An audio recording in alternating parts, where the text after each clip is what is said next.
네, 여러분 안녕하세요. 슝슝입니다. 오늘의 주제는 현재 부동산의 위치는 어디일까 알아보는 시간을 가져보려고 합니다.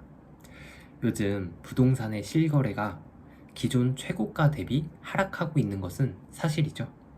실제로 낮아진 가격에 거래가 되고 있고 호가 또한 낮게 나오고 있는 곳이 많습니다. 물론 모든 전국의 지역을 통틀어 말하면서 단정 지을 순 없는데요. 어떤 단지는 이 와중에도 상승 거래가 되기도 하고 어떤 단지는 하락 거래가 되기도 하니까요. 그럼 우린 현재 이 표에서 어디에 위치해 있는지 한번 알아보도록 하겠습니다. 보통 이 표를 보면서 나 자신뿐만 아니라 주변 사람이나 대부분의 사람들이 어떻게 생각하는지 보면 도움이 됩니다. 이 표는 하이먼 미nsky 모델이라는 건데요. 보통 이 자산의 가격이 이륙하면서 최초로는 이렇게 자산 가격이 이륙, 즉 상승기를 맞이하면서 1차 현금화, 1차 하락, 그리고 언론 보도 증가, 그다음 열정, 환상 탐욕, 새로운 논리 탄생, 그리고 논리 탄생 이후에 2차 하락이 심하게 온 다음에 현실 부정을 할 때쯤 반등을 주면서 이걸 데드캣 바운스라고 하죠.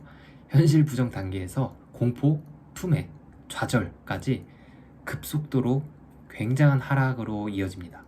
그리고 나서 다시 정상화, 이렇게 무한 루프가 되는데요. 여러분, 그러면 이 표에서 지금 현재 부동산 시기는 어디에 위치해 있다고 생각하시나요?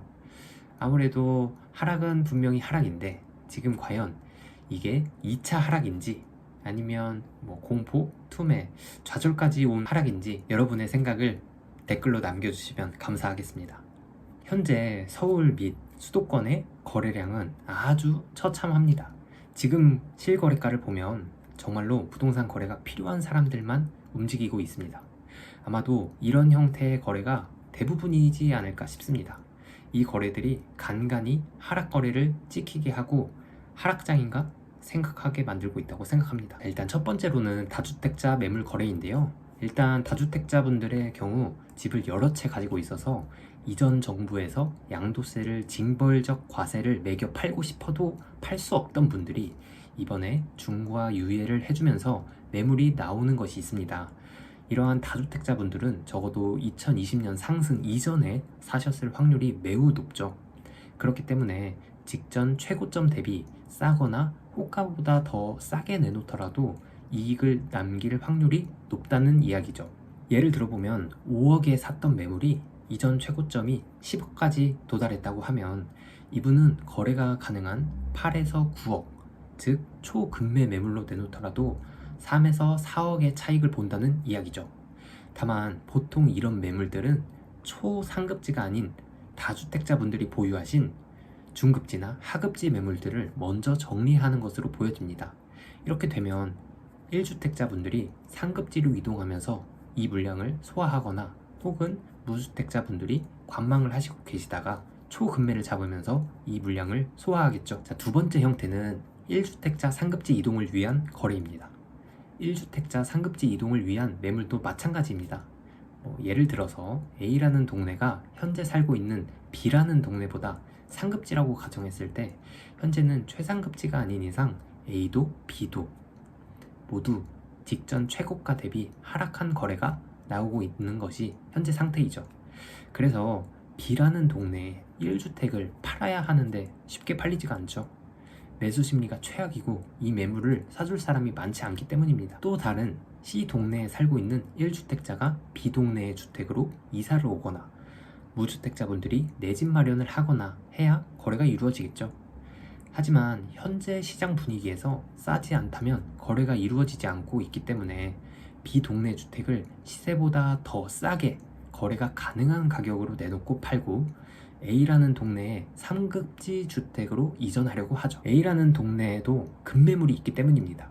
A도 B도 C도 모두 최고점 대비 하락하고 있고 실제로 거래를 이루기 위해서는 급매로 내놓아야만 거래가 이루어지기 때문이죠. 이런 조정 혹은 하락장이 왔을 때 상급지가 손에 잡힐 수 있을 때 이동하려고 하고 이 선택이 최고의 선택이기 때문입니다. 실제로 상승장에서는 현재 거주하고 있는 동네보다 상급지로 가기에는 불가능에 가깝습니다.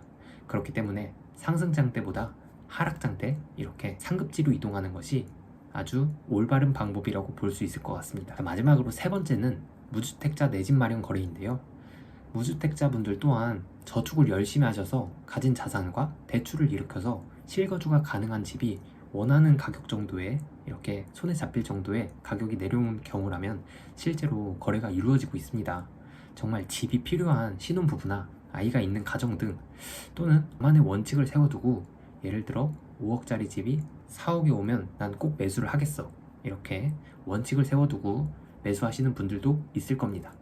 아마 매수 심리가 아주 낮은 상태로 이런 분들이 많지는 않아서 아직도 거래량이 처참하긴 하지만요. 그렇다면 여기서 지금이 과연 하락장이 맞을까? 이 세 가지 형태로 급급매, 초급매만 거래가 이루어지기 때문에 실제로 찍히는 실거래가, 즉 호가도 하락 거래가 나오고 있습니다. 실제로 엄청난 하락장이라고 한다면 지금보다 더 많은 사람이 하루라도 집을 팔려고 더 낮은 호가, 그보다 더 낮은 호가, 더 낮은 호가에 집을 내던지려고 할 겁니다. 그렇지만 그런 상황까진 아직 아니라는 것이죠. 실제로 빚에 허덕이거나 집을 팔아서라도 대출을 갚아야 한다거나 대출 금리가 무려 두 자릿수 10%에서 20%를 넘어서 이렇게 살인적인 금리가 아직 아니기 때문입니다. IMF 때는 정말 그런 상황이었기에 집이 반토막 나고 집을 울며 겨자 먹기로라도 팔아서 대출을 갚아야 했던 것이고요. 지금은 정말 이례적인 수준으로 너무 빠르게 올라버린 집값이 조정 시기에 맞이했다고 봅니다. 저 개인적으로는 말이죠. 저 또한 이를 하락장의 시작으로 여기지는 않고 조정장으로 바라보는 것은 본질은 변하지 않았기 때문이라는 말이 공감이 됩니다. 가격은 결국 공급과 수요라고 생각하기 때문인데요. 현재 수요가 매수 심리가 꺾여 있는 상태이기는 하나 결국 집은 필수제라는 것이죠. 주식과 같이 투자를 해도 되고 안 해도 되는 것은 아니죠. 집은 매매 또는 전월세를 통해서 살아야 되는 필수제입니다. 어딘가에서는 우리는 살아야 됩니다. 우리가 살고 싶어 하는 새로운 아파트 공급이 수요보다 적다면 우리는 그럼 어디로 가서 살아야 될까요?